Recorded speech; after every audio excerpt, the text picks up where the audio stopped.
Nunca, nunca me vuelvas a hacer esto, ¿eh? Nunca.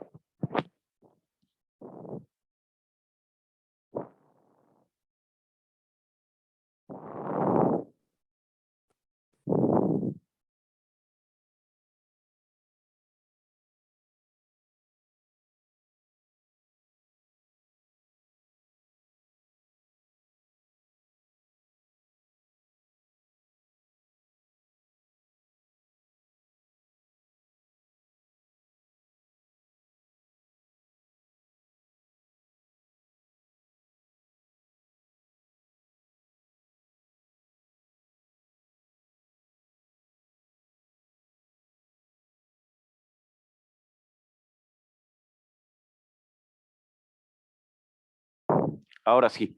Buenos días, ¿me escuchan? Buenos días, Profesor. Sí, lo escuchamos. Buenos días, profesor. Y yo estaba, hable y hable y hable y hable, y pues veo que nadie me dice nada, pues es que tenía el micrófono apagado. Bueno, vamos a continuar de lo que estábamos. Estuvimos hablando de procesos de formación plástica. Quedamos que íbamos a hablar de procesos en caliente, y estos procesos en caliente es cuando durante el proceso no hay endurecimiento del material. Para que eso se alcance o para que eso se tenga, en general la temperatura de proceso va a ser del orden de 0.7, 0.75 la temperatura de fusión. Hablamos ya de la temperatura de recristalización, quedamos que la temperatura de recristalización es una definición, no es un, no es un principio que se define tajante, sino es una simple descripción, ¿sí? Y entonces, de acuerdo a cómo se describa, es la temperatura a la cual vamos a tener la recristalización. En particular, para lo que a nosotros nos interesa, vamos a indicar como que para trabajo en caliente es 0.7 o 0.75 de la temperatura de fusión y no hay endurecimiento. Y trabajo en frío, pues normalmente va a ser temperatura ambiente. Cualquier cosa entre temperatura ambiente y ese 0.7, 0.75, la temperatura de fusión, ¿qué nos representa? Trabajo en tibio. Pocas veces lo vamos a realizar porque en realidad no tiene ni las ventajas del trabajo en caliente ni las ventajas del trabajo en frío. Entonces, en términos generales, o trabajamos en caliente o trabajamos en frío. Hasta ahí, si hay alguna cosa que ustedes no estén de acuerdo, me dicen, ¿sí? Entonces, para el curso vamos a considerar trabajo en tibio entre 0.3 y 0.6 la temperatura de fusión. O sea, por abajo de la temperatura de trabajo en caliente, por arriba de la temperatura ambiente. Muy bien. Entonces ya está, no tenemos ya ningún problema. Ahora, ¿cómo vamos a deformar? Hay procesos donde la deformación se da por esfuerzos de compresión, cargas de compresión, cargas compresivas que generan en el material básicamente esfuerzos de compresión, ¿sí? Luego, hay compresión inducida. Por ejemplo, estiramos el material y lo hacemos pasar a través de un dado y entonces la deformación se produce por compresión, pero la carga que estamos aplicando no es una carga de compresión, es una carga de tracción. Entonces hablamos de compresión inducida. Hay veces que aplicamos tracción en dos direcciones, pues ya está, ¿no? Esfuerzos inducidos por tracción biaxial, estirado de lámina. Y hay veces que cortamos el material, o sea, vamos a aplicar esfuerzos, más que esfuerzos, vamos a aplicar fuerzas que generen esfuerzos que superen la resistencia a corte del material.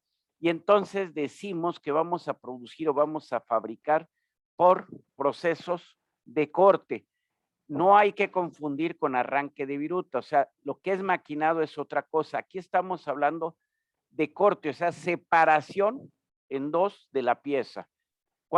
¿Qué es lo que tenemos aquí? Tenemos, por ejemplo, lo que es el troquelado. Muy bien. Bueno, no le voy a dar tantas vueltas a esto, me voy a ir pasando rápido hasta que lleguemos a la parte de análisis. Si alguien tiene necesidad o quiere que nos detengamos en algo, perfecto. Entonces, esta primera imagen, ¿qué es? Es forja, ¿sí? Lo que tenemos es una prensa hidráulica de alta capacidad, o sea, 20,000 o más toneladas, en donde con ayuda de un manipulador que está del lado derecho de la imagen y de una grúa, ¿sí?, que es la que está sosteniendo esta cadena, pues lo que hacemos es pasar el lingote sobre la máquina para que la máquina vaya deformando poco a poco y pasando de una sección rectangular a una sección que es aproximadamente circular. ¿Cómo le llamamos a esto? Ya lo saben ustedes, forja libre. Muy bien. Ahora, ya empecé a hablar de forja. Antes de eso, deberíamos de haber hablado de cómo clasificamos los procesos. Bueno, así como hablamos de procesos en caliente y procesos en frío, lo que nosotros tenemos son procesos primarios y procesos secundarios. Procesos donde empezamos a deformar, que se caracterizan por grandes deformaciones, por ejemplo, la forja, y que normalmente van a ser en caliente. Y procesos secundarios o acabadores, que van a tener pequeñas, se caracterizan por mucho menores deformaciones y que se realizan sobre todo en frío. Entonces hablamos de procesos primarios en caliente, procesos secundarios en frío. Si hay alguna duda, ustedes me dicen. Muy bien. La forja es el más antiguo de los procesos de conformado mecánico. Es más, podemos esperar, podemos suponer que la forja se inició aún antes de la fundición. ¿Por qué? Porque para fundir necesitamos más temperatura. Ustedes piensen cuál fue el primer metal o los primeros metales que el hombre trabajó, que la humanidad trabajó. Aquellos que se encontraban en estado metálico en la naturaleza. ¿Y cuáles eran esos? Cobre, bueno, oro, algo de cobre, quizá plata, hierro, sí, pero hierro de origen meteorítico, con excepción del hierro de origen meteorítico, el hierro siempre en la corteza terrestre está en forma de óxido. Entonces, ¿desde cuándo se inició la forja? Seguramente hace unos 6,000 años, 7,000 años, o sea, desde que se empezaron a usar los metales, o sea, desde que se empezó a trabajar con cobre, ¿sí? ¿Qué ventajas tenían al forjar? Bueno, que podían dar forma al material y dándole forma lo podían convertir en elementos que eran útiles para su vida diaria. El cobre, ¿qué inconveniente tenía? Pues su baja dureza. Por eso se encontró que al mezclarlo con otros materiales se obtenían productos de mucho mejores características mecánicas. Y de ahí nace pues lo que conocemos como edad de bronce. Muy bien. ¿Qué es la forja entonces? Ahora sí ya entremos en tema. ¿La forja en qué consiste? La forja lo que consiste es en reducir vamos a decir, la altura de una pieza y aumentar su ancho, o sea, aumentar su sección transversal. Entonces, por forja podemos hacer piezas de geometría regular y piezas de geometría irregular. ¿Qué podemos hacer por forja? Pues podemos hacer una llave de dados, lo que conocemos como llave española o una llave de boca, que es el nombre correcto. Desde ahí podemos empezar hasta grandes piezas de equipo vamos a decir, de alta resistencia. Muy bien. Por forja, lo mismo podemos hacer una pieza que pese 100 gramos que una pieza que pese 100 toneladas. Lo mismo podemos trabajar con cobre que podemos trabajar con acero. Entonces, hay una gran variedad de piezas que podemos hacer por forja, ¿sí? Por diversos tipos de procesos de forja. ¿Qué ventaja tiene? Pues su facilidad, su rapidez y las elevadas propiedades mecánicas que obtenemos a través de este proceso. ¿Cómo inició la forja? Pues como lo que se conoce como la forja de herrero, o sea, con martillo, el metal caliente y una serie de herramientas para ir dando forma a la pieza. Desde aquí no me detengo nada, ¿sí? O sea, la forja fue pasando de ser un trabajo artesanal a un trabajo totalmente industrial. Entonces, la forja va a ser un proceso en caliente. Cuando la forja es en frío, se le da un nombre particular. ¿Sí? ¿Me permiten un segundo?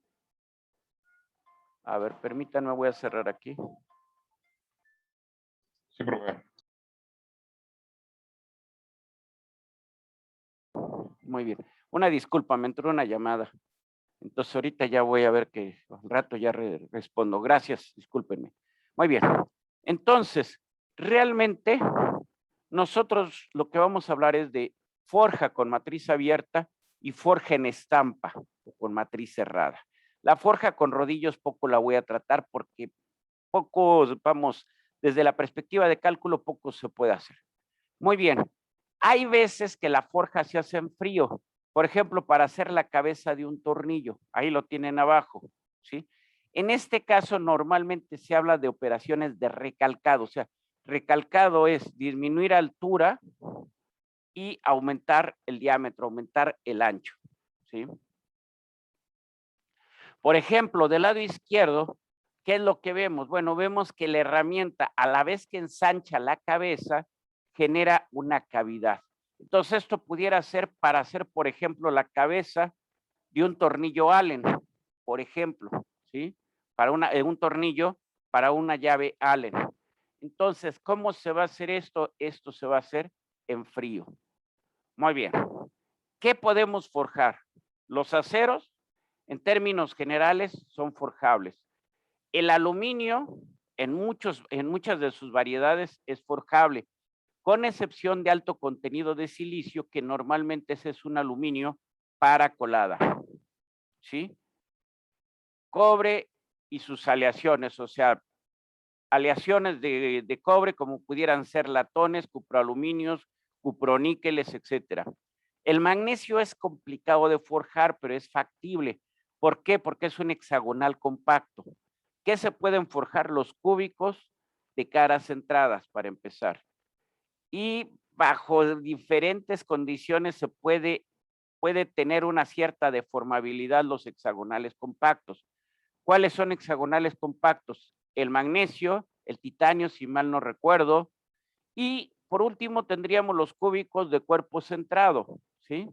Entonces, la forjabilidad depende del número de sistemas de deslizamiento que tengan activos los materiales. Bajo número de sistemas de deslizamiento, pues baja forjabilidad. Recuerden ustedes que un sistema de deslizamiento está dado por una dirección compacta y un plano compacto. Eso se los explicaron en su curso de materiales. Entonces, diversas piezas que vamos a hacer forjadas. ¿Cuándo utilizamos una pieza forjada? Cuando es un elemento crítico en un sistema. Si voy a hacer la barra de la dirección de un automóvil, la hago forjada. ¿Por qué? Porque esa no me gustaría que en un momento dado, yendo a 200 por hora o a 150 o a 60 por hora, se me rompa la barra de la dirección, ¿sí? Ya sabemos lo que viene después, posterior a que se rompa la barra de la dirección. Para hablar en el acero de cuál es su capacidad, cuál es su habilidad, qué tan fácil se pueden forjar, se considera la composición del material. Entonces, lo que tenemos, aceros de forja normal son contenidos de carbono, yo diría menores de 0.60, o sea, hasta un 1060, y donde la suma de sus aliantes es menor de 6. Entonces, un acero inoxidable que tiene normalmente muy poco de carbono, o sea, menos de 0.1, pero tiene más del 10% de aliantes, es un acero de forja difícil, ¿sí? Entonces, forja difícil es cuando los aliantes suman más de 0.6 o cuando el contenido de carbono es de 0.7 para adelante. Hasta ahí espero que no haya ningún problema. Muy bien. ¿Qué podemos hacer forjadas? Por ejemplo, unas bridas, esto que vemos acá del lado derecho, sería una brida para, para, cómo se los puedo? Para una junta en una transmisión. Con estos elementos que tenemos aquí abajo podemos hacer la junta que nos permite ir cambiando, ir ajustando alturas, ¿sí? Nos permite transmitir con pequeños cambios de orientación en la transmisión, ¿sí? Muy bien. En un arma de fuego, bueno, pues al principio los elementos eran forjados. En la actualidad muchos de estos elementos ahora son hasta polímero. Lo que sigue siendo forjado es el cañón. Ahí no hay vuelta de hoja, se tiene que forjar el cañón. Muy bien. Ahí tenemos una serie de ejemplos de piezas forjadas. Revísenlas y comenten.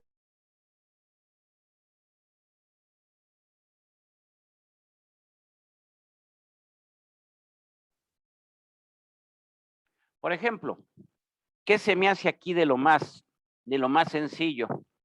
Esta pieza que tiene una forma de C, la que está con el número 24, es para una prensa, ¿sí? Las piezas del número 30, número 34, 33, 32, 31, ¿qué son? Son ganchos de una grúa o de un sistema de levante. El número 29, una biela. Por ejemplo, el número 31 es una pieza para fabricar un engrane, una cremallera, vamos, no es un engrane de sección circular, sino es un engrane de sección lineal y una cremallera, el que tenemos aquí en el 21. Entonces, por ejemplo, si hablamos de engranes, ¿cómo los vamos a hacer? Los vamos a hacer forjados, ¿sí? ¿Por qué? ¿Qué necesitamos en el engrane? Pues que soporte un montón de cargas y que dure mucho. Yo nada más les pregunto a ustedes, ¿qué tan común es de que la caja de velocidades del automóvil truene? Poco común. Poco común, estoy de acuerdo. ¿Y qué es la caja de velocidades? Sino un conjunto de engranes que van trabajando, vamos a decir, de manera secuenciada. ¿Cierto o no es cierto? Y son engranes relativamente pequeños. Si ustedes ven las cajas, no pueden pensar en que son unos engranotes de 40 centímetros de diámetro, de 50 centímetros de diámetro. Son engranes relativamente pequeños y que duran más que el motor, ¿sí? Es más, ¿qué tan común es para, vamos, ya sé que ahora en la actualidad ya todos los vehículos son tracción delantera. Sin embargo, todos los camiones, todas las camionetas son tracción trasera. O sea, estoy hablando camionetas pick-up, camionetas de carga. Muy bien, el diferencial, ¿qué tan común es que falle? También es bien poco común. ¿Y qué tenemos ahí en el diferencial? Pues básicamente engranes. Y son engranes no tan grandes. Son engranes que se van a forjar, se van a maquinar y después de maquinarse se les va a dar un tratamiento de carburización y luego un temple. Entonces son engranes cuya superficie de contacto está altamente endurecida. En un engrane, la capacidad de transmisión de carga, ¿de qué depende? De la dureza de la superficie. Y entonces todo engrane siempre debe de llevar tratamiento térmico, siempre debe de ir templado, a menos de que quieran ustedes de que su engrane no dure. O sea, ustedes un engrane sin templar, ¿lo pueden instalar en una máquina? Claro que lo pueden instalar. ¿Cuánto va a durar? Esa es la pregunta, ¿sí? Entonces, en general, lo que tenemos, por ejemplo, en los engranes son piezas que originalmente fueron forjadas, luego se maquinaron, luego se les dio un cementado y luego un temple y revenido para garantizar una alta dureza superficial, una gran tenacidad y continuidad en la fibra, de tal manera que aún para condiciones de servicio extremas, pues el engrane soporte. Piensen ustedes, por ejemplo, en las cajas de velocidades de los camiones, de los tractocamiones, ¿sí?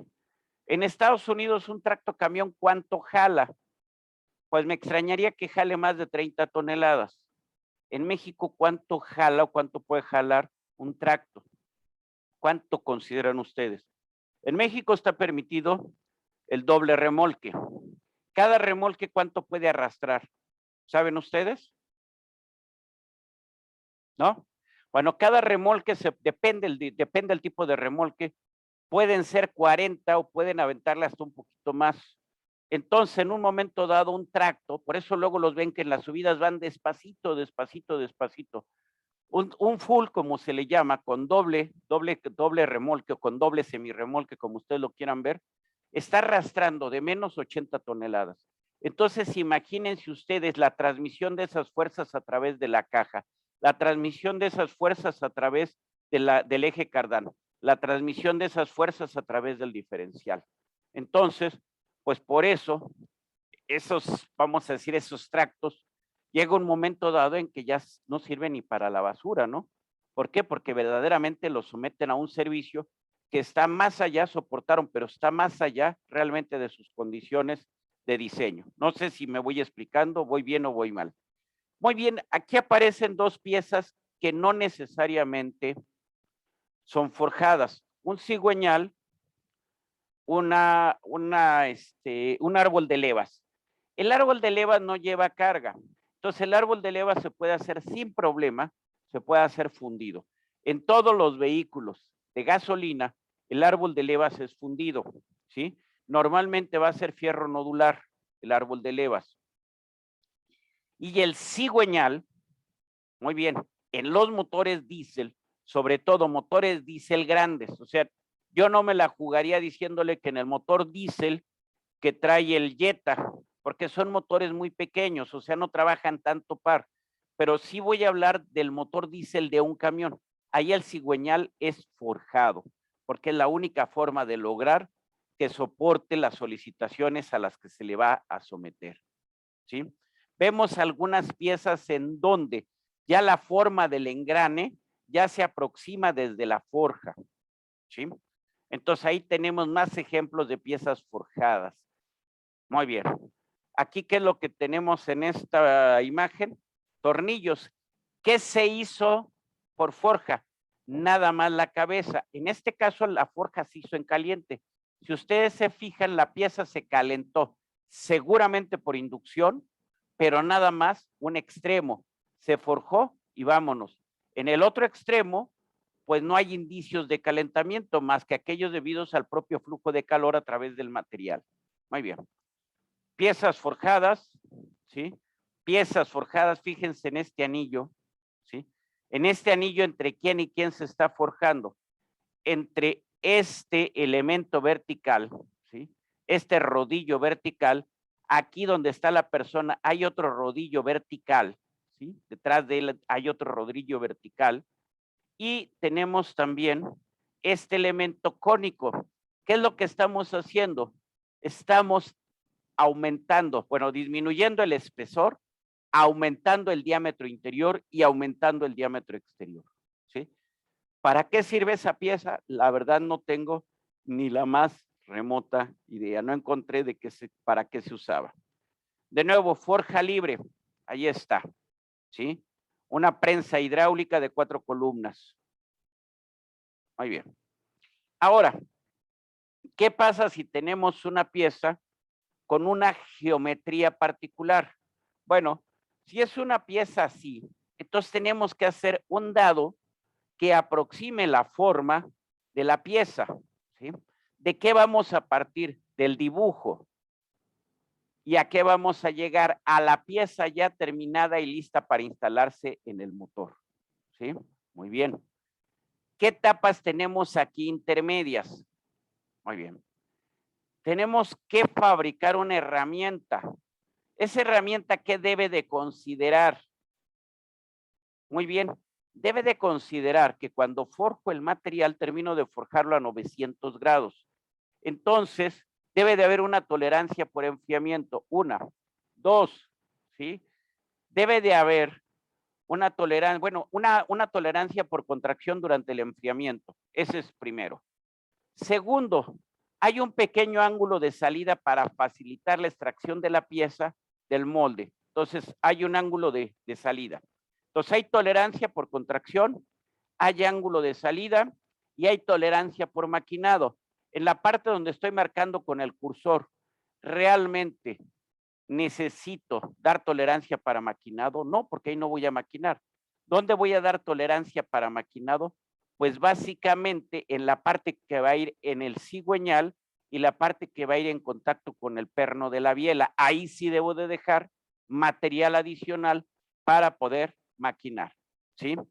Ahora, ¿cómo hacer esto? Bueno, pues les podría decir, si estuviéramos hace 70 años o 60 años, pues les diría, pues hay que tener mucha experiencia, ¿no? Pero ya no estamos hace 70 años en donde se hacía por ensayo-error. Ahora, ¿cómo se va a hacer? Bueno, se pueden analizar cómo se deforma el material. Para hacer esta pieza, ¿ustedes de qué partirían? Hago un breviario ahí. Tenemos una biela.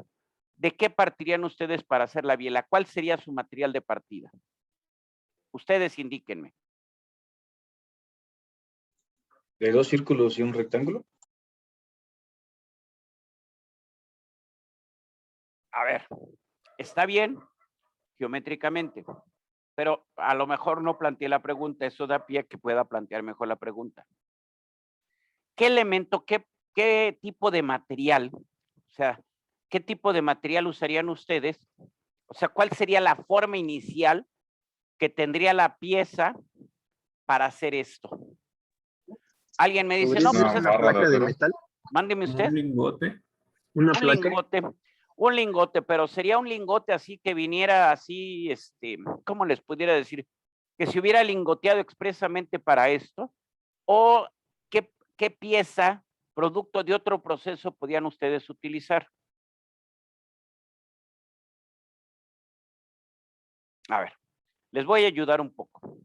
¿Cómo ven aquí la cantidad de material que hay en esta zona? Voy a usar el comentario de su compañero. Aquí él veía un cuadrado o un rectángulo y aquí se podría a lo mejor pensar en un círculo o en un cuadrado.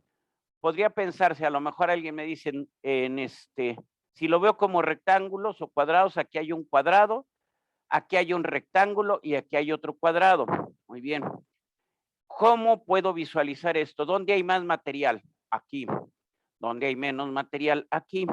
Y conforme me muevo para acá, conforme me muevo de derecha a izquierda, la cantidad de material que tengo es mayor.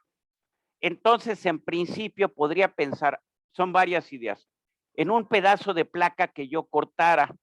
La placa, ¿cómo va a ser? La placa, a ver, me voy a ir aquí a la,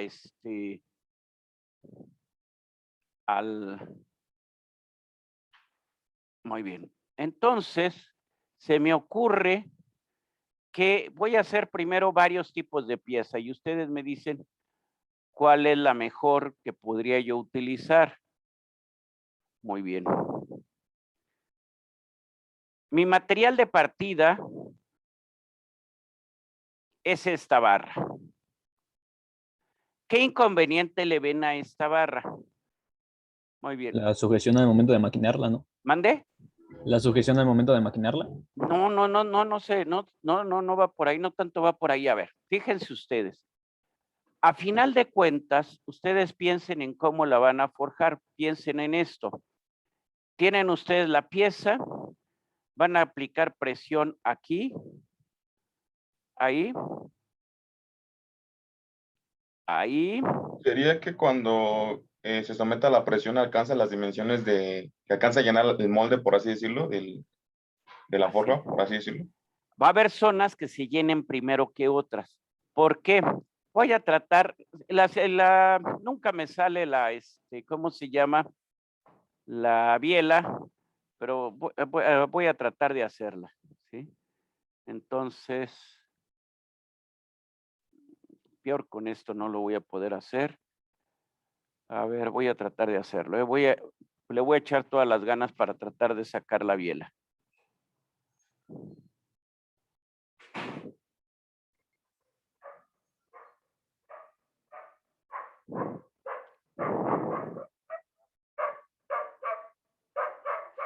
Ya sé que no está muy elegante mi dibujo de la biela, pero juren lo que es con mi mejor ánimo de que podamos entender.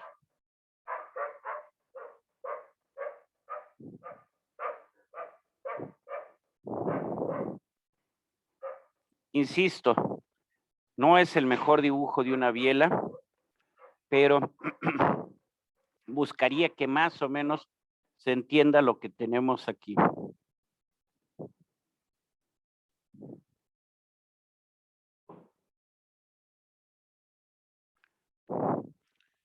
Están muy mal aquí los trazos, no me gustan, están todos que parece que...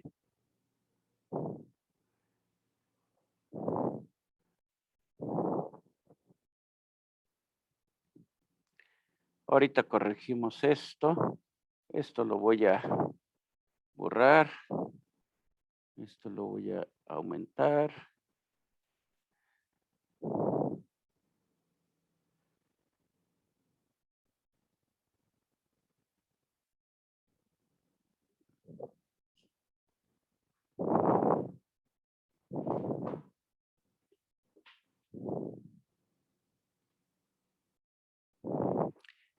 Insisto, yo sé que para nada está muy clarito el dibujo, pero juran lo que es con toda mi buena intención de que se entienda esto.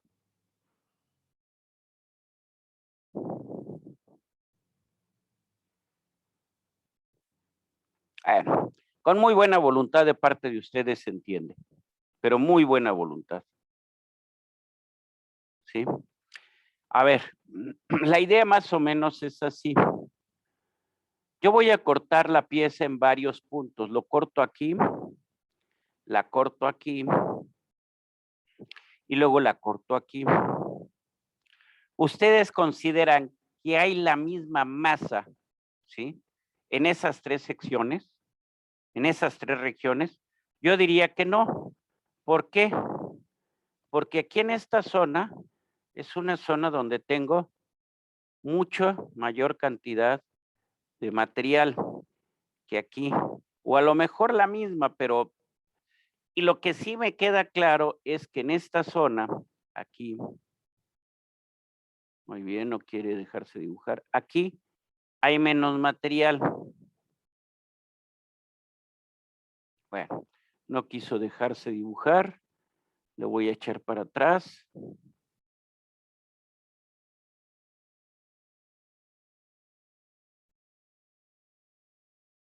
Espero que se vea. Bueno, tengo la zona 1, la zona 2 y la zona 3. Ahora hago lo mismo en la barra, a ver si con esto queda la idea. Corto aquí y corto aquí.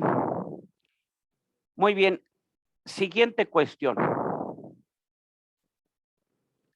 Si yo analizo la pieza ya forjada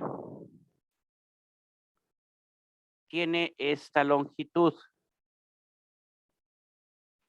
Esta es la longitud final. ¿Estamos de acuerdo? Muy bien. Entonces, aquí tengo longitud final. Yo voy a pensar en la barra de la cual voy a forjar. Aquí está la barra de la cual voy a forjar. Pues al momento de forjar realmente es poco lo que el material se va a mover en dirección. ¿De qué eje quieren que sea? Bueno, vamos a ponerle nombre a los ejes para que nadie se moleste conmigo. Vamos a decir que a lo largo es el eje X1, a lo ancho es el X2 y perpendicular es el eje X3.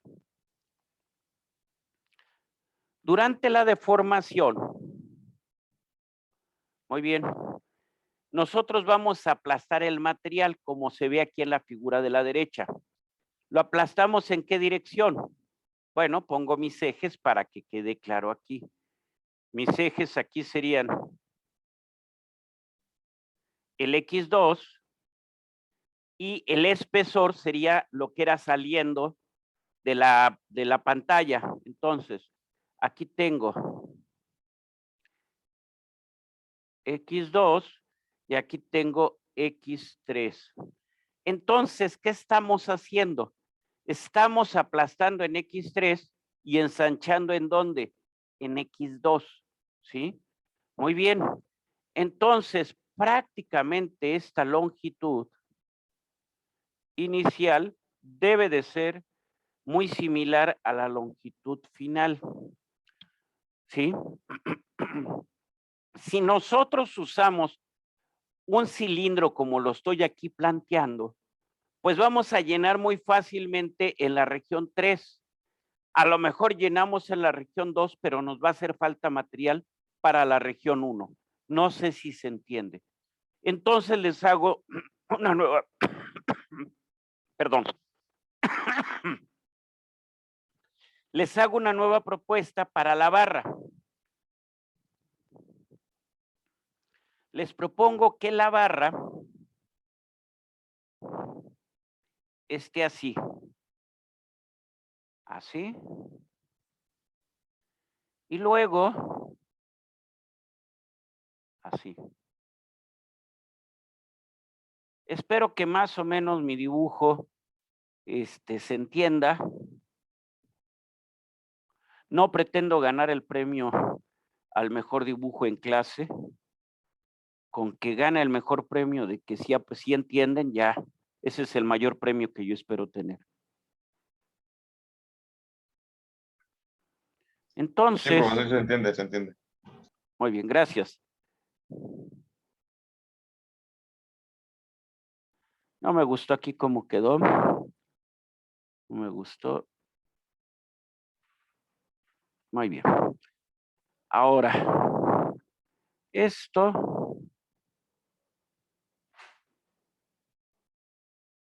no está peor, no sé si lo hago así.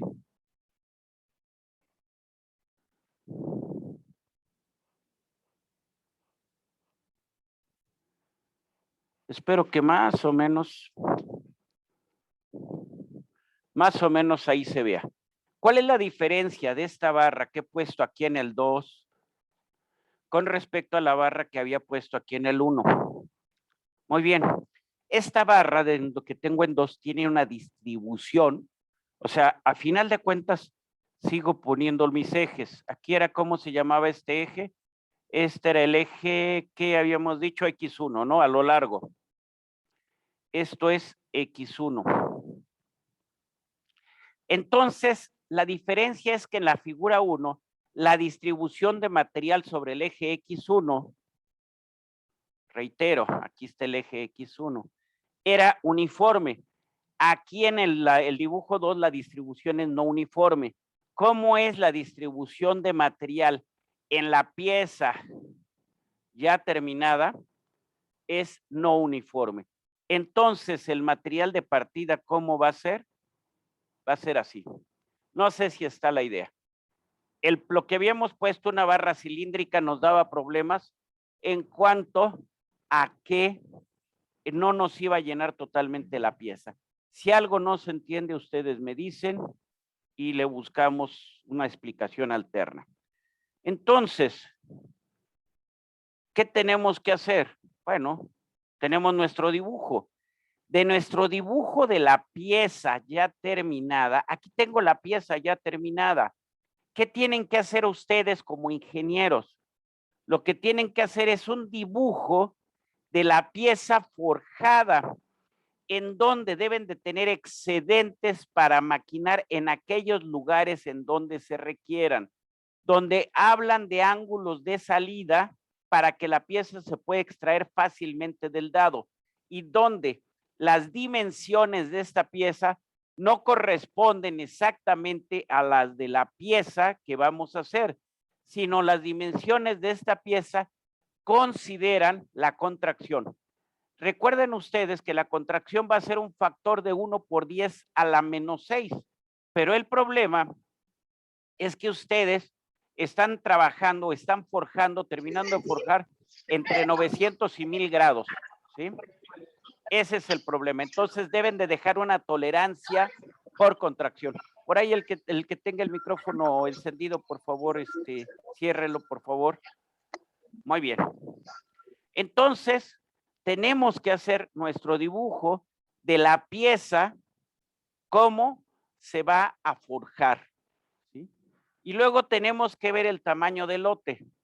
No es lo mismo si vamos a hacer bielas para un vehículo experimental, del cual solamente nos están pidiendo 100 piezas para probar, que si ya es un vehículo de línea.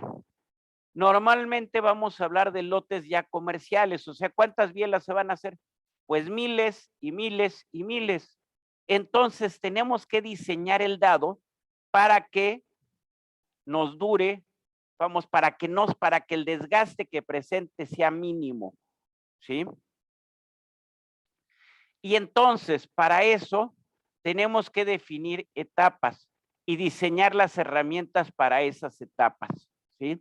Lo más difícil en forja, lo más difícil es definir las etapas intermedias. ¿Cómo va a quedar al final? Pues ya lo sé, ya lo comentamos ahorita. Oye, pero ¿cuántas etapas intermedias? Normalmente yo diría 2, es lo estándar, ¿sí? Es 2 intermedias y una acabadora, pero no es una regla que tenga que cumplirse 100% así, a rajatabla. Es una idea, nada más, ¿sí? Muy bien.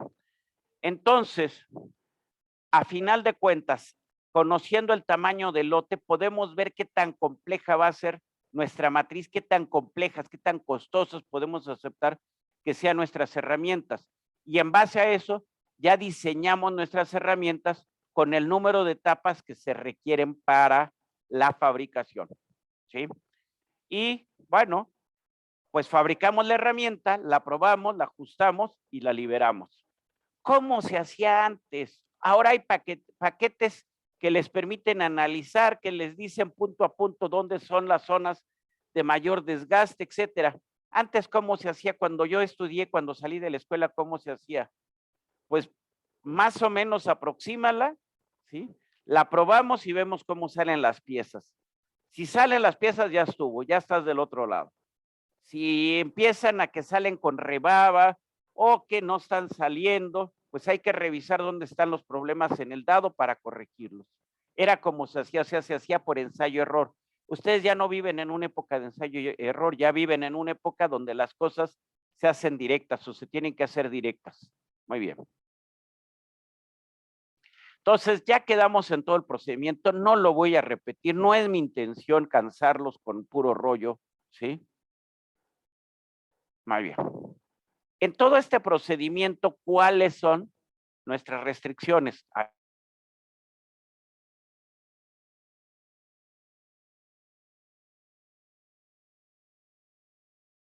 Profe, me parece que se bloqueó un ratito antes, unos 5 segundos. A ver, ustedes tienen estas restricciones que aparecen ahí en pantalla. La pregunta es, ¿por qué esas restricciones? Miren, si vamos a China, bueno, vamos a China, vamos a Taiwán, para algunas cosas hasta Portugal, podemos encontrar que allá nos hagan una matriz, a lo mejor nos las hacen en 15 días. Es increíble los tiempos en que se la sacan, ¿no? A lo mejor en un mes.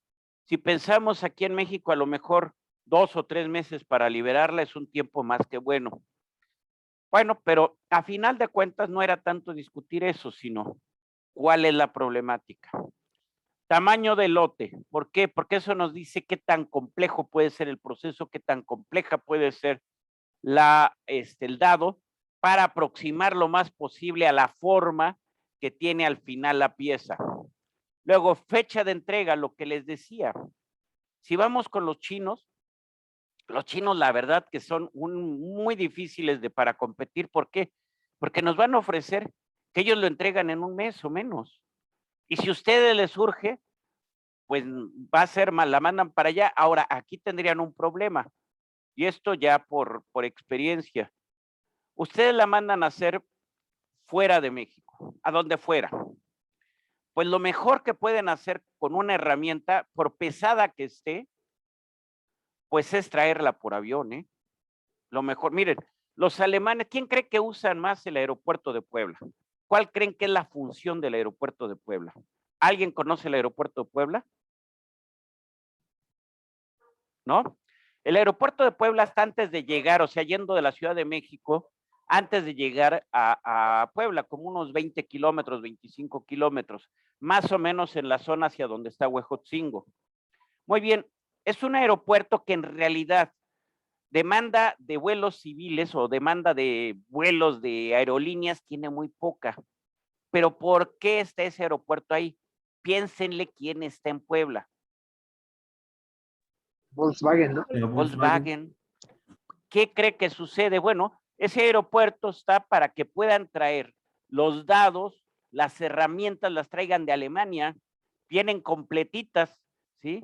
Las mandan enteras y listas para empezar a trabajar acá, ya nada más se colocan en la máquina, se ajustan y vámonos, ¿sí? Entonces, esto de las fechas de entrega en las herramientas es fundamental. Muy bien. Y luego, pues ya serían las facilidades que se requieran para la pieza. Muy bien, continuamos. Ahí tenemos ya la herramienta, ¿sí?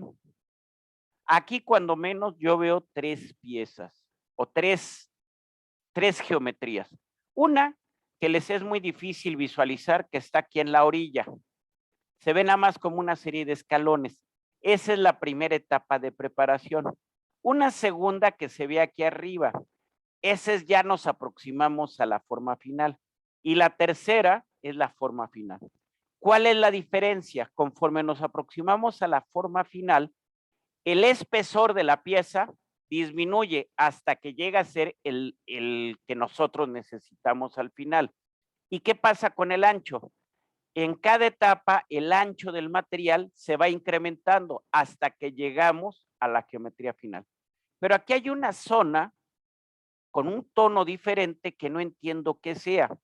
Bueno, ajustar, aunque habíamos dicho que íbamos a partir de una pieza que nos ayudara a distribuir previamente el material, es imposible que esta pieza, vamos a decir, sea congruente, sea exacto el volumen de material con el que necesitamos en la pieza terminada.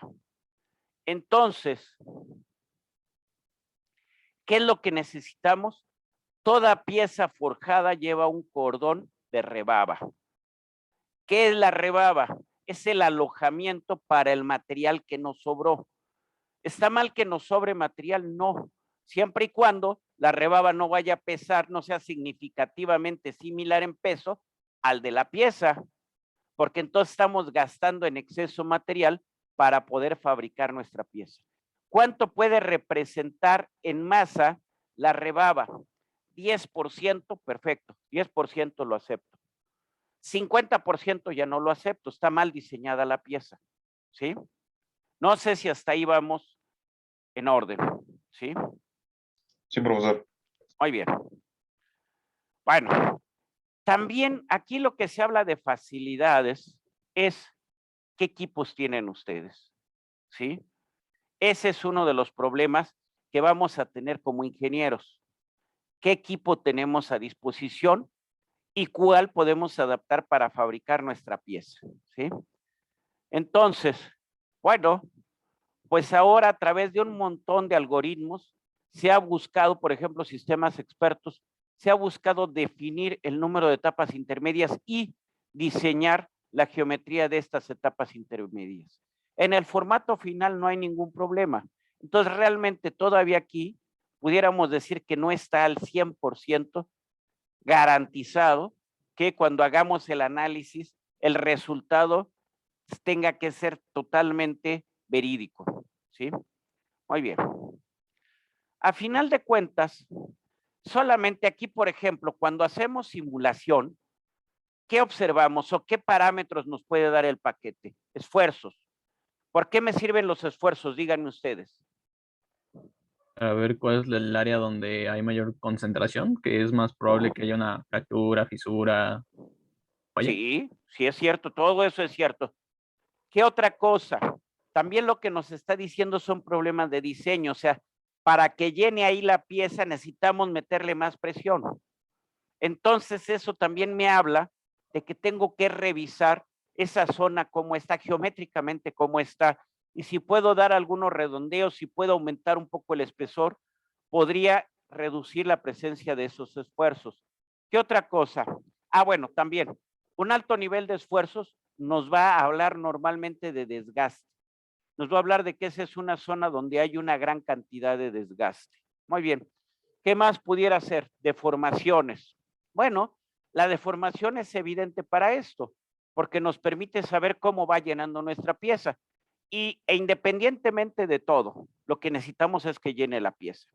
Ahora, si yo tomo los esfuerzos sobre el plano y los integro los esfuerzos diferencial de área, ¿qué me tiene que dar? La fuerza que necesito para forjar. Y esa fuerza tiene que ser menor que la capacidad de la máquina que yo tengo a disposición. No sé si estamos de acuerdo, es un juego, ¿sí? Entonces, le puedo pedir al paquete o al sistema con el que estoy analizando que me saque, que me integre sobre toda el área, considerando la rebaba también, y que me diga cuánto vale la carga.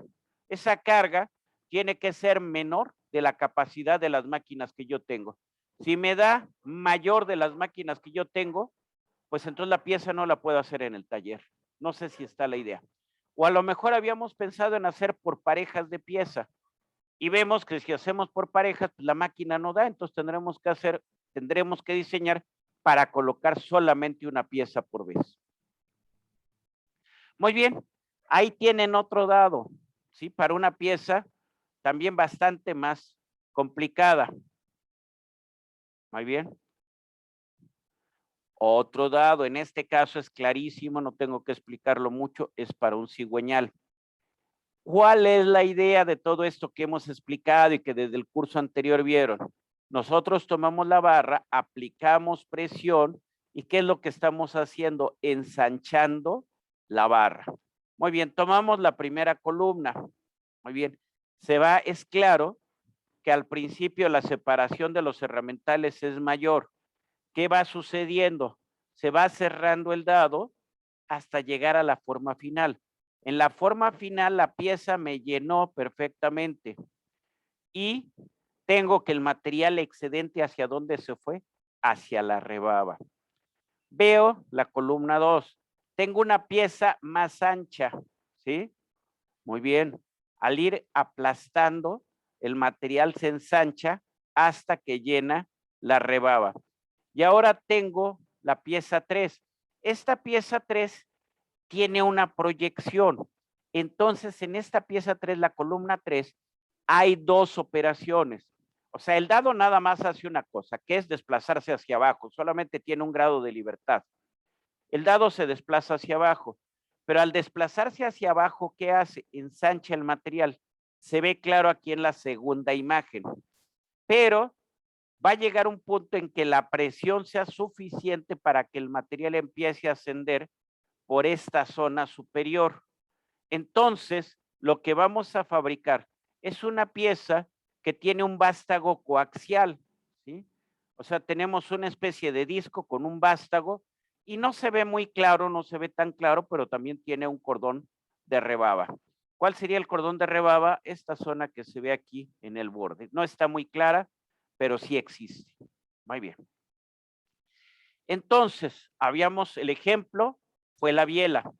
Cuando hagamos la biela, la parte del centro nos va a quedar ciega, pero va a ser una rebaba, entonces podemos cortarla sin ningún problema. Y nos va a quedar rebaba alrededor, donde sobre todo, seguramente la zona donde se requiere menos material, en esta zona. La rebaba, ¿cuál es su función? Al aplicar la presión, ¿sí? Se debe de alcanzar en la cavidad principal, lo que aquí marcamos como pieza, la presión suficiente y necesaria para que, muy bien, llene, o sea, para que el material pueda vencer la resistencia de las paredes, la resistencia a la fricción y llene completamente la cavidad, ¿sí? Y entonces, ¿qué es lo que tenemos? Nosotros vamos a tenemos una zona muy angosta, toda la parte que va de este borde hacia la izquierda es rebaba, pero aquí veo una zona muy delgada. Ese es verdaderamente lo que es la rebaba, ¿sí? Porque verdaderamente esto es lo que se llama cordón de rebaba. ¿Cuál es su función? Su función es de que esta zona es lo suficientemente delgada como para obligar a que la presión necesaria para que el material fluya a través de esta zona sea tan alta que primero el material llene la cavidad y luego el material que sobra, ahora sí no le quede de otra más que irse hacia el alojamiento de la rebaba, ¿sí? ¿Dónde se presentan todos los esfuerzos, todas las solicitaciones? Aquí, en lo que sería el cordón de la rebaba. No sé si queda la idea, díganme ustedes. Sí, profesor, bueno, por mi Sí, parte, sí. profesor. ¿Sí? Sí. Muy bien. Ahí tenemos una llave de boca. ¿Cómo queda después de forjarse? Aparentemente también son 3 etapas aquí en el dado, ¿sí? Aparentemente. Entonces, ¿cuántas etapas vamos a tener? Pues depende, insisto, de todos los comentarios que antes se presentaron. Muy bien. Aquí tenemos una biela aparentemente más complicada con un cierto cambio de curvatura. Y aquí vemos cómo es el material de inicio. Luego, un primer aplastamiento que esté en azul y luego en azul con grises cómo queda al final. Muy bien. Podríamos trabajar con lo que está a la izquierda, pero ¿para qué sirven tantos paquetes, tanta paquetería, tanta ayuda tecnológica?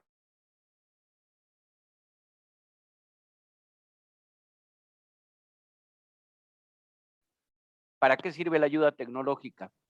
Para optimizar el proceso de manufactura, ¿no? Así es, así es. Hacerlas al más o menos, yo lo hacía hace 40 años, ¿sí? Pero no había las herramientas que hay ahora.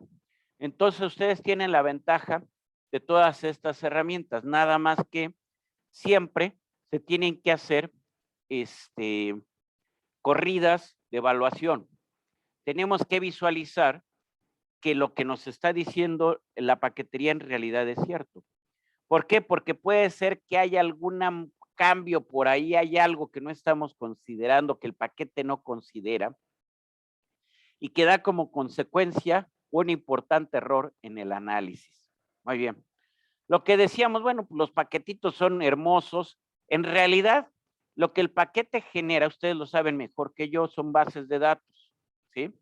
Pero todo esto el visualizador que nos permite, bueno, pues ya gráficamente representar todos esos datos, ¿sí? Entonces, aquí, pues yo no sé si son esfuerzos o es temperatura, porque están muy raras los cambios de colores, porque aparentemente si fuera temperatura, lo azul sería lo más frío y lo rojo lo más caliente, y como que no me, bueno, podría ser, ¿no? Podría ser. Pero no solamente, insisto, es temperatura, son esfuerzos, son deformaciones, son rapideces de formación, son las zonas donde hay mayores solicitaciones, ¿sí? Son cómo va el contacto del material con la herramienta para disminuir el desgaste de la herramienta. Muy bien, aquí ya se me quedó. Ah, ya ahí, ¿sí? Entonces, pues la paquetería, esa es la ventaja que me está dando, ¿no? Es más, la paquetería actual, hasta la microestructura ya me puede dar. Y entonces eso, pues ya puedo saber exactamente qué esperar de la pieza, dado que conozco todas las características o estoy preconcibiendo todas las características de la pieza ya terminada. Muy bien. Forja libre, ahí nos vamos a meter un poquito más a analizar. En forja libre, ¿qué tenemos? Tenemos herramientas simples, ahí están. Creo que no hay ninguna vuelta de hoja. Cuando nosotros aplastamos en la figura que tenemos en la derecha, arriba, ¿qué es lo que vamos a hacer? Vamos a disminuir la altura y vamos a aumentar el ancho, ¿sí? En realidad también aumenta la longitud. En realidad la deformación es tridimensional. Pero para analizarla y entenderla fácilmente, ¿cómo la consideramos? Bidimensional, biaxial. Muy bien. Esto me lo voy a llevar rápido, no tiene sentido. Ya seguramente se las pasaron estas imágenes en su curso de manufactura 1.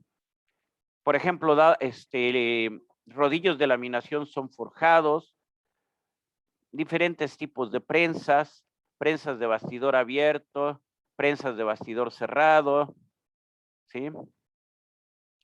Cada una de estas, por ejemplo, la prensa de la derecha es una prensa mecánica de tornillo. En este caso, ¿cómo funciona? Este volante que está arriba se acciona con estos dos discos que están arriba del volante, ¿no? Estos discos que están aquí y que vemos su eje, son los que estos discos los acciona directamente el motor. Estos discos lo que tienen es un grado de libertad, se pueden mover de a la izquierda o se pueden mover a la derecha. Si ustedes hacen contacto, si el disco de la izquierda hace contacto con el volante, la pieza, por ejemplo, va a bajar. Si el disco de la derecha hace contacto con el volante, la pieza va a subir. O sea, lo que tenemos aquí en la máquina, en realidad es ¿cómo pudiéramos verlo? Como una tuerca, ¿sí? Y el actuador, el ariete, ¿qué es? Es un tornillo. Si el tornillo se mueve en una dirección, baja. Se mueve en dirección contraria, sube. Y entonces, ¿qué hacemos? Aplicar carga a la pieza que está puesta sobre las herramientas en la parte de aquí de abajo. No sé si queda la idea. ¿Esto cómo se le llama? Es una prensa de tuerca o sillo, es una prensa mecánica. ¿Cuál es su capacidad de deformación? Pues simplemente está dada por la energía cinética de este volante. Mayor energía cinética, mayor capacidad de deformación. Muy bien. Prensa hidráulica, una prensa para forja libre de bastidor abierto, forja con rodillos, son aparentemente cajas de laminación, pero donde los rodillos no son completos. Entonces, ¿qué hace la forja con rodillos? Hace esto que estamos viendo en la figura de abajo. Lo que nos permite es producir piezas con cambios de sección. Entonces, el operador lo que hace en este equipo es ir pasando por diversas ranuras la pieza y ir, vamos a decir, cambiando o ir modificando la geometría de la pieza, engrosando algunas zonas y adelgazando otras. Eso es lo que hace la forja con rodillos. Muy bien. Bueno, perfecto. ¿Cuánto vale la carga de forja? Bueno, pues si vamos a como era hace 40 o 50 años, pues simplemente es el esfuerzo de excedencia por la sección transversal de la pieza por una constante. Es forja libre, esa constante vale de 1.2 a 2.5. Si es forja en estampa, para una forma simple, de 3 a 8. Si es forja en estampa para una pieza complicada, es de 8 a 12. Muy bien. El esfuerzo de excedencia, pues no hay problema para sacarlo. A final de cuentas, tomamos el material a las condiciones de forja, lo ensayamos en una máquina universal que tenga un horno que pues nos pueda alcanzar los 1000 grados o los 1200 grados y ensayamos nuestra probeta para saber cuál es el esfuerzo de excedencia a los 900, a los 950 y ya a los 1000 grados.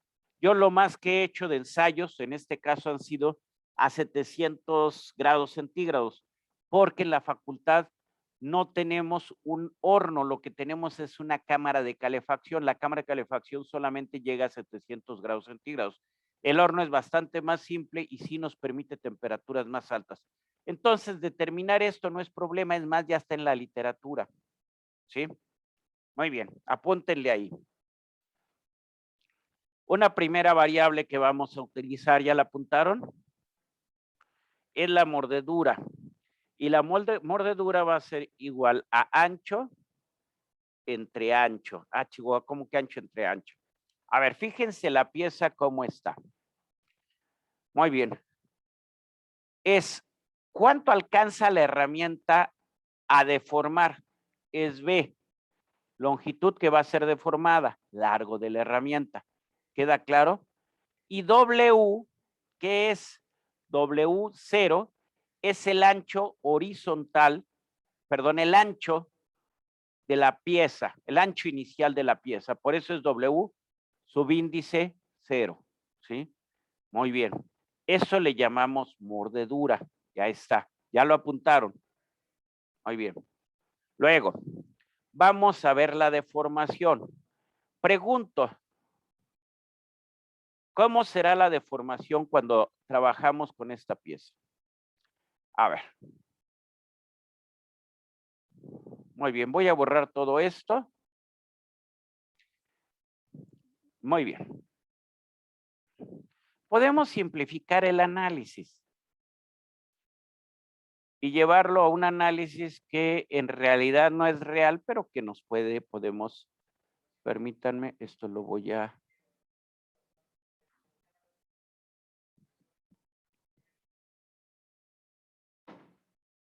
Muy bien. Ahí está. Muy bien.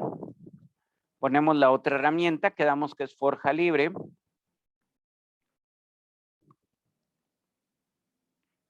Espero que ahí quede la herramienta, ¿no?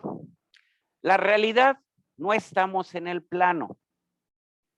Voy a poner mis ejes. Puedo ponerle X1, X2, X3, X, Y, Z, como sea. Como hay simetría, yo recomiendo, poner los ejes a la mitad de la pieza. Ahí y ahí. Muy bien. ¿Cómo les llamamos a estos? Nuestros ejes X. Puede ser Y o X1, X2.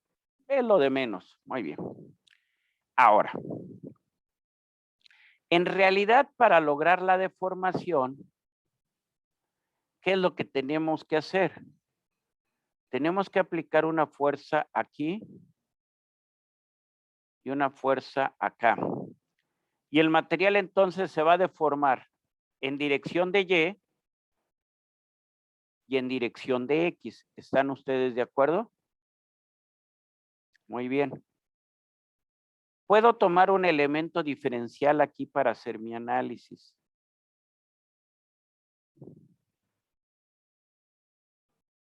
Ahí, ¿sí? Y puedo indicar las fuerzas que van a aparecer. El método de análisis que voy a utilizar se conoce como Slav Method o método del planchón. Muy bien. Yo lo que hago es analizar un elemento diferencial. Ahí está. Ahí está. ¿Sí? Muy bien, ¿cómo puedo poner aquí la carga? Como se les antoje. Puede ser tracción. Si alguien la pone como compresión, el resultado es exactamente el mismo. ¿Sí? Y nada más tengo que pensar que hay una fricción. ¿Dónde va la fricción? Pues aquí en las paredes. Aquí en las paredes la voy a poner con otro color porque ahí con ese se me va a perder al rato. Entonces hay una carga de fricción, espero que ahí quede. La fricción, ¿qué hace? El material, ¿para dónde se mueve? Se mueve hacia afuera. La fricción, ¿qué hace? La fricción va en contra del movimiento del material. No sé si estamos de acuerdo. ¿Sí? Sí. Muy bien. Pónganle, vamos a poner aquí esfuerzos. Aquí va a ser esfuerzo normal en dirección de X más diferencial de sigma X. Esto es P de forja o sigma Y, presión de forja. O le podemos poner sigma Y, como ustedes quieran. Le voy a poner presión de forja mejor. Presión de forja. Aquí de este lado, ¿qué sería? Sería sigma X. ¿Y esta fricción qué va a ser? Pues voy a llamarle cortante de fricción. Cortante de fricción. ¿Cómo estoy haciendo mi análisis? El análisis es biaxial.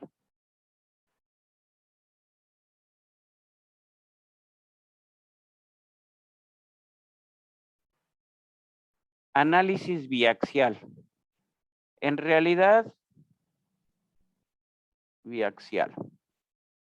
Qué feo aquí. Biaxial.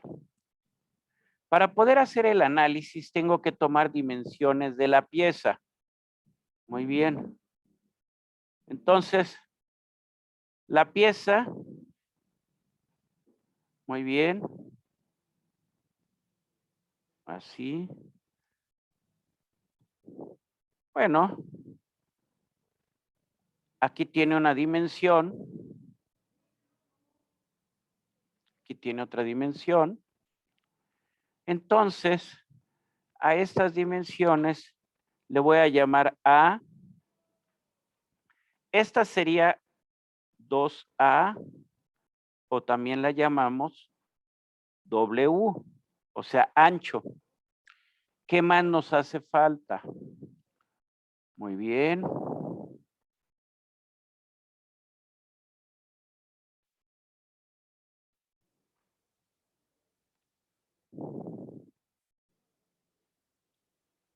La altura de la pieza. Vamos a ponerla con H. Y entonces en este análisis biaxial, lo que me interesa saber es cuánto vale, bueno, con otro color, con este nombre. Me interesa saber cuánto vale la presión de forja como una función de quién. Una función del material, que es el esfuerzo de excedencia, y una función de las dimensiones de la pieza, y una función de parámetros de proceso. Mu es coeficiente. Mu normalmente, ¿para qué lo usamos? Para hablar del coeficiente de fricción.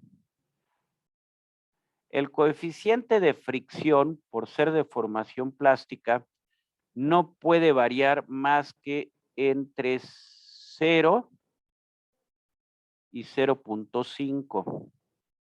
Puedo también hablar de M.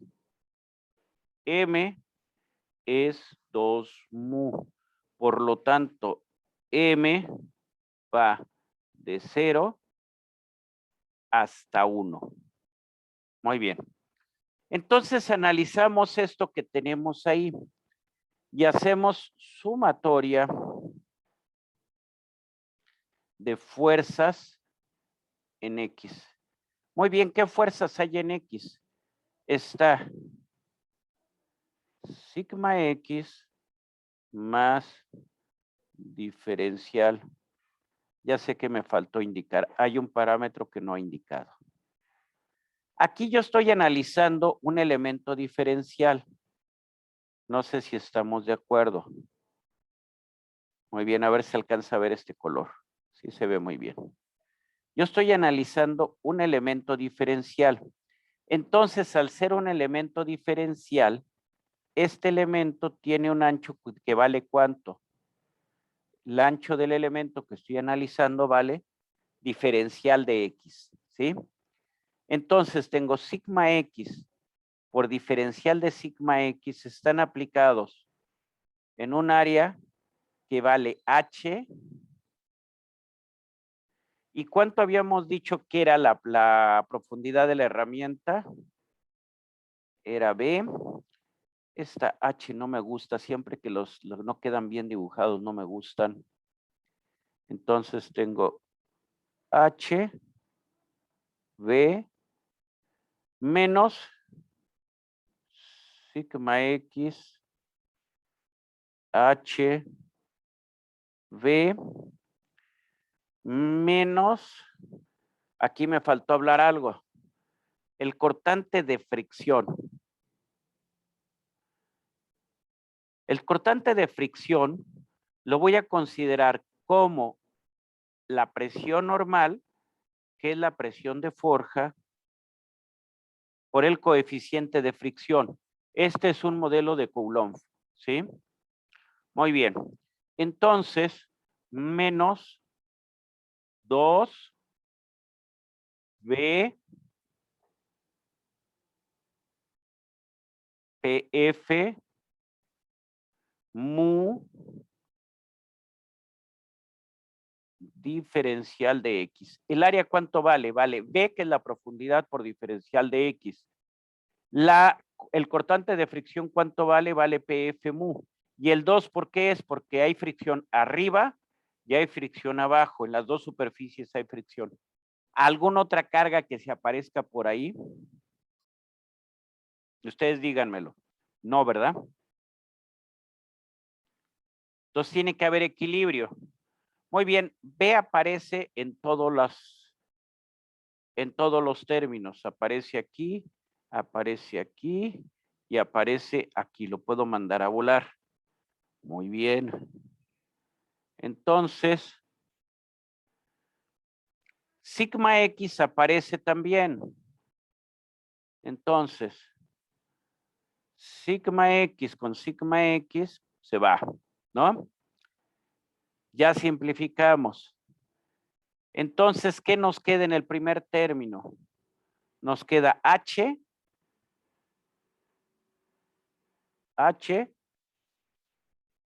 por diferencial de sigma X. El segundo término se canceló totalmente. Menos 2 presión de forja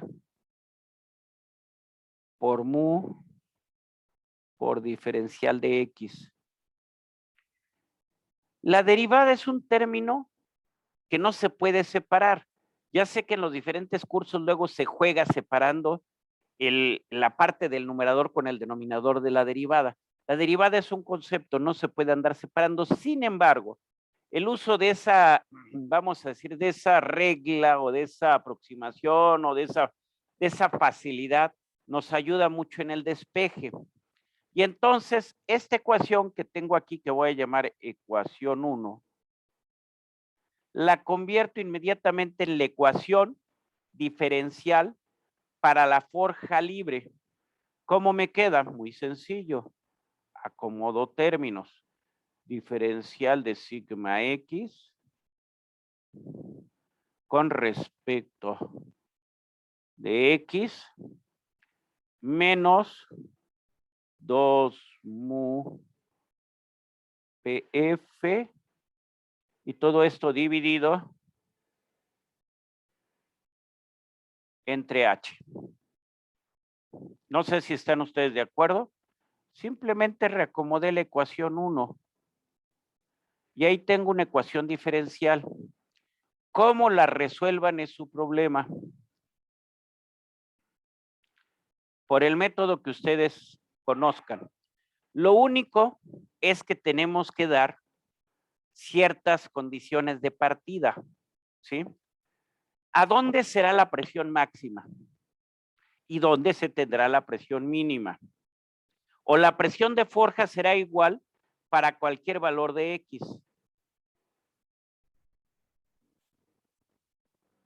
¿Ustedes qué me dicen? Bueno, primero, ¿se entiende lo que he hecho? Ya están durmiendo todos. Ustedes me dicen. Sí, profe, se entiende. ¿Sí? Muy bien. Entonces, esta ecuación, ¿cómo la resuelvo? Bueno, en el centro debo de tener la presión máxima. ¿Por qué? Porque el elemento diferencial que está aquí en el centro,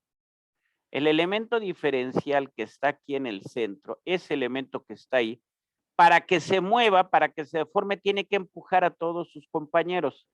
¿Quién tiene la menor carga? El elemento que está aquí en la superficie. Ese no empuja más que el aire. Entonces, viendo eso, podemos llegar a que nuestras condiciones de frontera son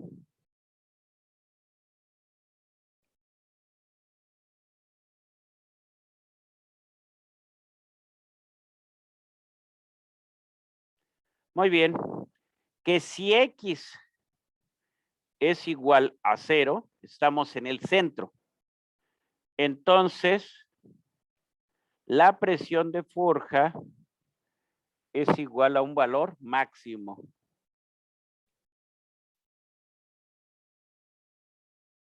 Si X es igual a A o a menos A, puede ser a cualquier borde, puede ser a o puede ser menos A, son los bordes, entonces la presión de forja será un mínimo.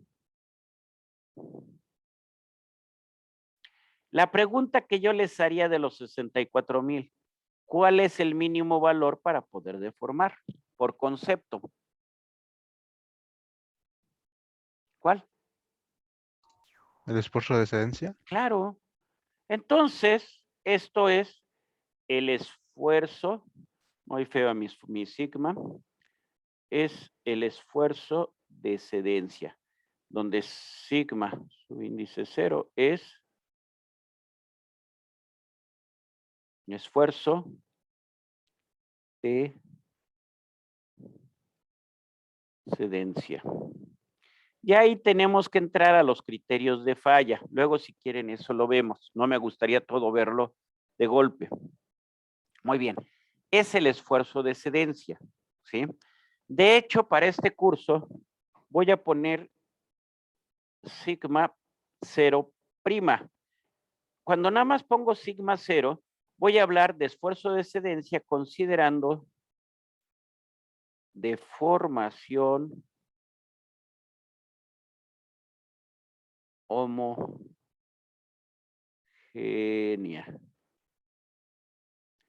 Y sigma 0 prima, eso es sigma 0, ¿sí? Es deformación homogénea. Y sigma 0 prima es deformación plana. Puedo hacer todo el rollo de justificar la relación entre una y otra, no lo voy a hacer en este momento. Simplemente voy a decir que sigma 0 prima es igual a 2 sobre raíz de 3 sigma 0. Muy bien. Entonces, nosotros vamos a usar normalmente, a menos de que se diga algo diferente, vamos a usar el esfuerzo a la deformación plana, ¿sí? El esfuerzo a la deformación plana es un 15% más o mayor que el esfuerzo a la deformación homogénea. Muy bien. Bueno, me voy aquí y me voy de nuevo a las flechas. Muy bien. ¿Qué estamos diciendo? Lo que estamos diciendo es que la carga más o menos va así. ¿Dónde es máxima? La carga es máxima en el centro. ¿Dónde es mínima? La carga es mínima en las orillas, en los bordes de la pieza. Así va. Entonces la carga va creciendo conforme nos movemos al centro. Ahí está. Muy bien. ¿Y cuánto vale la carga o cómo varía la carga? Pues resolvemos la ecuación diferencial. Esta que llamamos, ¿cómo es? Ecuación diferencial de Forja, ¿no? Ecuación diferencial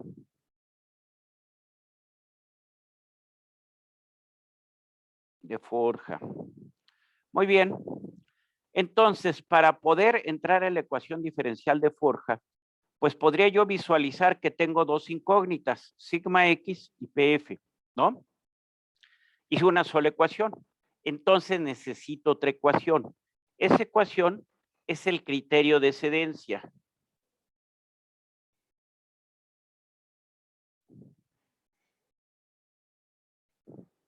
Criterio de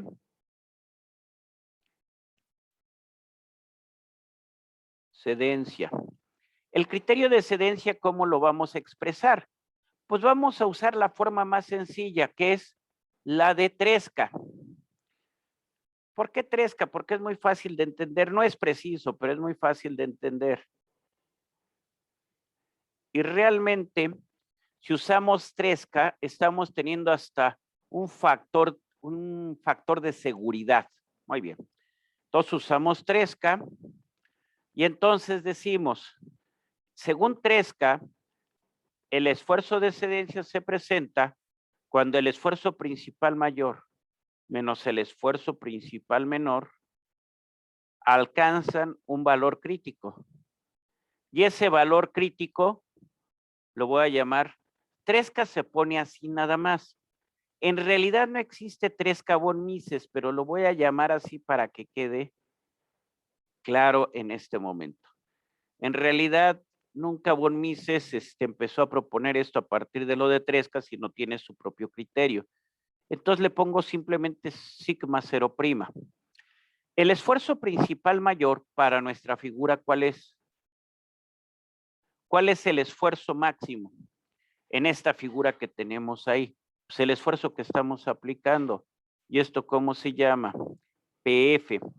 ¿Cuál es el esfuerzo principal mínimo? Muy bien.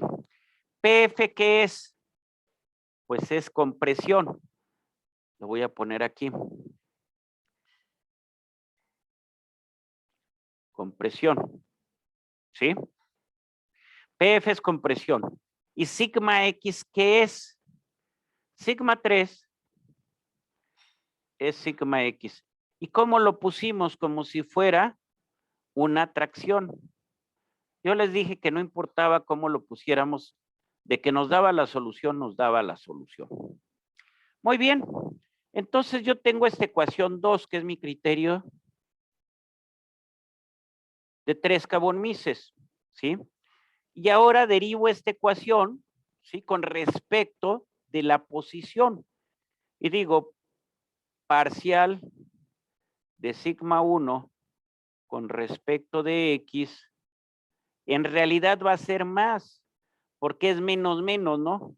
Más parcial, bueno, voy aquí a hacer algunas modificaciones. En lugar de poner sigma 1, ¿qué es? Es PF, ¿no? Es PF, ¿sí? Con respecto de X.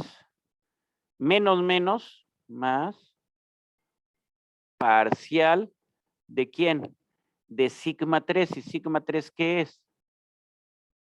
Es sigma X con respecto de X. Esto es parcial de sigma 0 o sigma 0' con respecto de X. Muy bien, hablo de un material. El material que estoy trabajando lo considero homogéneo. Material homogéneo. Homogéneo. Por lo tanto, ¿cuál será la variación del esfuerzo de excedencia con la posición? Si el material es homogéneo y nosotros analizamos el esfuerzo de excedencia en diversas posiciones en el material, ¿cómo será el esfuerzo de excedencia en cualquier punto del material? ¿Cómo tendrá que ser? Ustedes díganme. Tendría que ser el mismo, ¿no? El esfuerzo de excedencia tiene que ser el mismo. Por lo tanto, su derivada, ¿cuánto tiene que valer? O sea, la derivada, ¿qué es? Razón de cambio. Entonces, la razón de cambio en la posición, si el esfuerzo de excedencia es el mismo en todas posiciones, la razón de cambio del esfuerzo de excedencia con la posición es igual a 0. Muy bien. Y entonces, de la ecuación que tenemos, despejamos. A ver, con otro color, no con este. Vamos a ponerlo con rojo. ¿Y qué nos queda? Nos queda parcial de presión de forja con respecto de X, sin ninguna duda, es igual a menos parcial de sigma X con respecto de X. Ese es el término con el que tengo que sustituir. Aquí está. Ahí está ya todo ya lo tengo listo. Entonces, de mi ecuación, ¿qué fue lo que usé? Mi criterio de excedencia. Con mi criterio de excedencia, puedo sustituir en la ecuación diferencial de forja. Y entonces, ¿cómo me queda la ecuación diferencial de forja? Bueno, pues ya no tengo mucho espacio para dibujar, Entonces voy a tratar de hacerme un espacio para dibujar o para seguir escribiendo. Aquí así. Muy bien. Voy a cambiar color. Pues naranja. Muy bien. Sustituyo el resultado de mi ecuación, de mi criterio de excedencia, en mi ecuación diferencial. Y al sustituir, ¿qué es lo que obtengo? Tengo menos parcial de la presión de forja con respecto de X. Sustituí la derivada de sigma X en X. Puedo ponerlo como parciales o como totales. A final de cuentas, es lo de menos. Eso es realmente lo que menos ahorita afecta. Menos 2 mu PF entre H y es igual a 0. Multiplico por menos 1 la totalidad de mi ecuación y así me queda. ¿Están de acuerdo? Ahora sí, ya la tengo lista para resolverse. ¿Sí? Ahí está mi ecuación. Ya nada más está en función de una variable. ¿Cuál es esa variable? La que me interesa. ¿Cuál es la que me interesa? La presión de forja. Muy bien.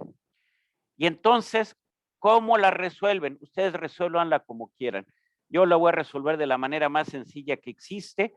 Primero sé que no son parciales, son totales. Y entonces la presento así.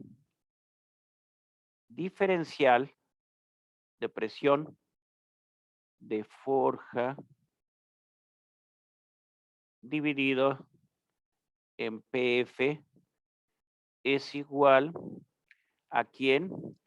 A menos 2 mu sobre H por diferencial de X. ¿Qué podemos hacer? Podemos integrar lado izquierdo y lado derecho. Del lado izquierdo, si integramos, ¿qué nos va a dar? Ya sabemos, ¿no? Borro esto porque ya no tengo más. Espero ya nada más borrando esto que ya pueda llegar al resultado. Muy bien. Sigo con el color que venía trabajando. Muy bien. Entonces, integral de la diferencial de presión de forja entre presión de forja, pues es logaritmo natural, ¿no? Logaritmo natural de presión de forja. Es igual a ¿cuánto? Bueno, son integrales indefinidas, entonces, del lado derecho que tengo, menos 2 mu X entre H más una constante. ¿Están de acuerdo? Ustedes me dicen. Sí, perfecto. Muy bien. Tengo entonces presión de forja es igual a C exponencial. Lo voy a poner como exponencial para no hacer los bolas. Luego se acaba uno haciendo bolas. De menos 2 mu X sobre H. ¿Qué podemos hacer ahora para encontrar el valor de esa C? ¿Qué se les ocurre a ustedes? Bueno, primero, un poquito más de espacio tener para trabajar. Ahí está. Muy bien. Entonces, yo sé que cuando X es igual a, cuando X es igual a, entonces, la presión de forja, ¿cuánto vale? Vamos a llamarle sigma 0 prima. Ahí está. Entonces sustituimos en la ecuación y entonces tenemos sigma 0 prima es igual a C exponencial de menos 2 mu A H. Bueno, y despejar ya es pues es lo más sencillo del mundo, ¿no? ¿Qué necesitamos despejar? Pues C. ¿Y C qué es?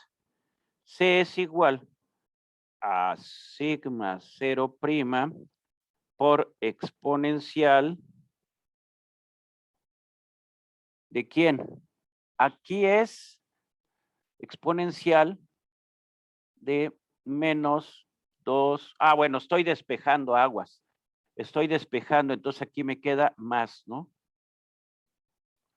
¿Sí? Al despejar aquí la C, sigma 0, este menos se convierte en más, entonces es 2 mu A sobre H. Y sustituyo y ya termino, ahí la dejo. Ya con esto ya quedó la idea. La presión de forja, no digo que esté totalmente ya la idea, pero la presión de forja es igual a ¿cuánto? Es igual a sigma 0'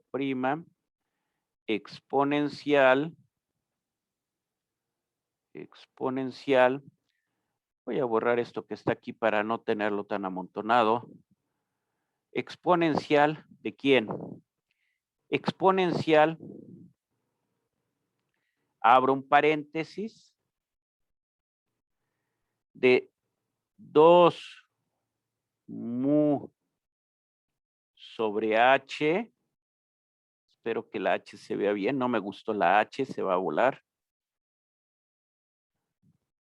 2 mu H, ahora sí se ve la H, 2 mu sobre H, que multiplica a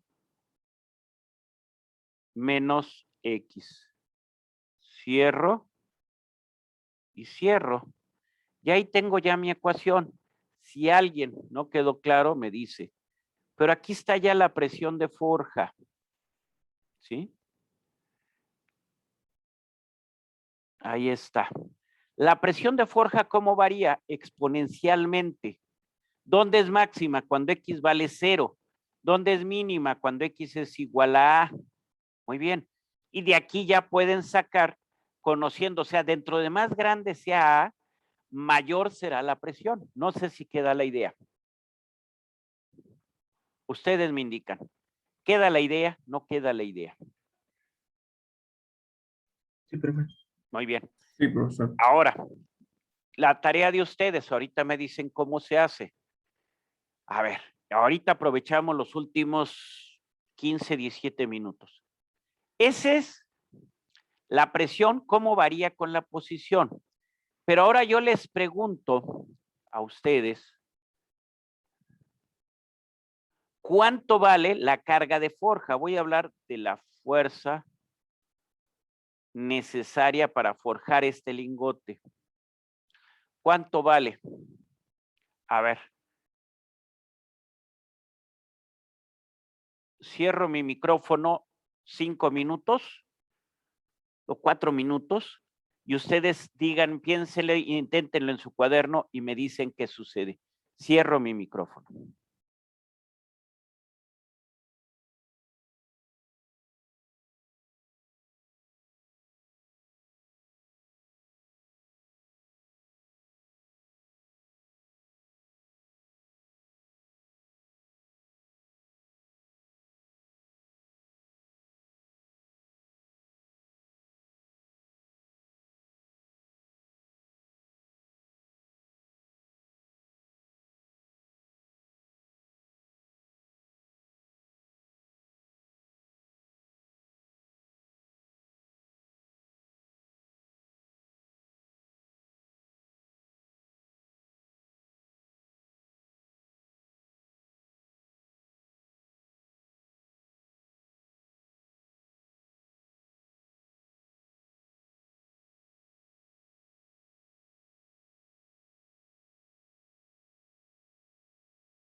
Pasaron los 4 minutos. ¿Alguien me da una idea de cómo sacar la fuerza de forja? Bueno, sería multiplicando la presión de fuerza por el área. Desde luego, esto lo podemos ver tan sencillo como esto. Presión promedio por el área. El área, a final de cuentas, pues el área no tiene mayor problema. ¿Es cuánto? ¿Es W o 2A? Es W por B. O es igual también a 2A por B. El único problema es que aquí hablamos de presión promedio. Entonces, para la fuerza de forja, podemos hacer esto, salvo su mejor opinión. Es presión promedio, ¿no? Entonces es 1 entre A. Puedo integrar desde menos A hasta A, sí, pero ¿para qué me complico la vida? Si aquí hay simetría, sobre el plano medio hay simetría, nunca se complique en la vida. Entonces nada más tomo 1 sobre A. Integral de 0 ¿a quién? Pues a A precisamente. ¿De quién? Pues de la presión de forja. La presión de forja es sigma 0 prima. Fíjense que la voy a separar. E a la 2 mu sobre H. Espero que se vea como el argumento de la exponencial por A y luego por E a la menos 2 mu X sobre H. Separé este argumento en 2. Ahorita explico por qué, pero creo que se va a ver muy sencillo. Esto es realmente lo que tenemos aquí en la presión de forja. ¿Por quién se va a integrar? Pues estamos integrando sobre el eje X. Entonces, esto lo voy a poner más alejado. Esto lo voy a, no me gusta que quede, me gusta que queden las cosas claritas.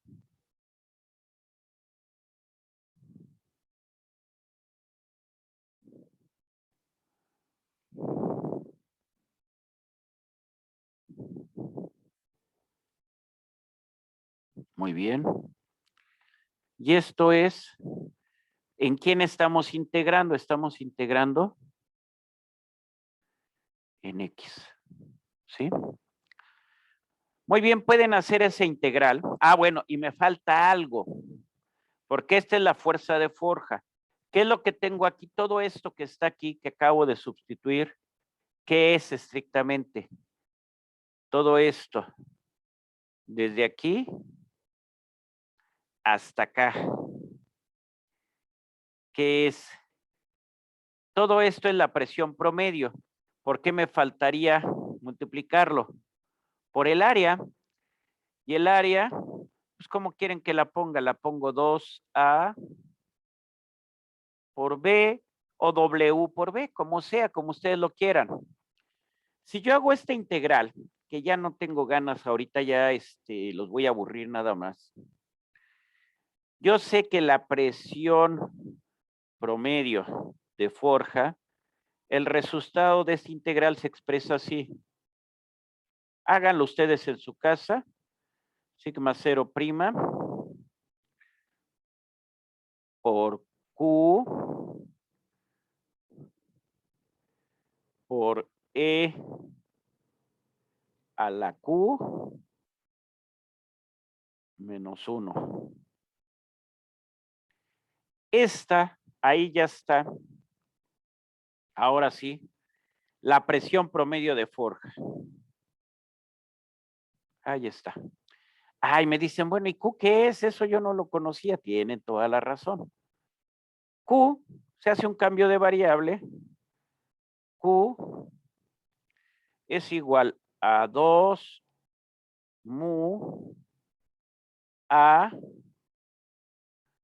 sobre H. Ahí está. Ahí tienen ya todo.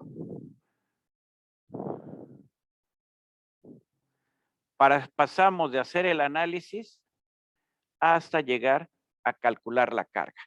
¿Esto cuándo lo hacemos? Cuando es de formación plana. Luego ya veremos cuando es una barra cilíndrica. Eso, como dijo la tía Chona, eso es otra historia. ¿Sí? ¿Lo podemos dejar aquí? ¿Están suficientemente aburridos por el día de hoy? ¿O los aburro más? Ustedes me dicen. No nos aburre, profe. No nos aburre. Bueno, ya los dejo descansar. Ya es la 1. Faltan 6 minutos para la 1. Lo dejamos aquí. Nos vemos el martes. Vean ustedes, traten de hacer la integral. Si no les sale, bueno, pues ya lo hacemos en clase el próximo jueves. Que estén muy bien, cuídense mucho y nos estamos viendo. Hasta luego. Igualmente, Profesor, profesor. igualmente. Bye. Gracias. Gracias por Buen día. todo. Hasta Gracias. luego, profe, gracias. Hasta luego, bye. Gracias, profesor. Excelente día. Dígame usted. Le quería preguntar si la clase del martes pasado la va a subir al canal de YouTube. Sí, ya se debería haber subido. Según yo se había subido ayer, pero déjeme checarlo de todas maneras. Pero sí, sí la Ok. vamos a subir desde luego. Desde luego Gracias. que la vamos a subir, sí. Si no voy a checar porque se supone que ayer se había subido. ¿Sí? Ok, Órale, pues. gracias. Ándele de aquí Adiós. hasta luego, bye.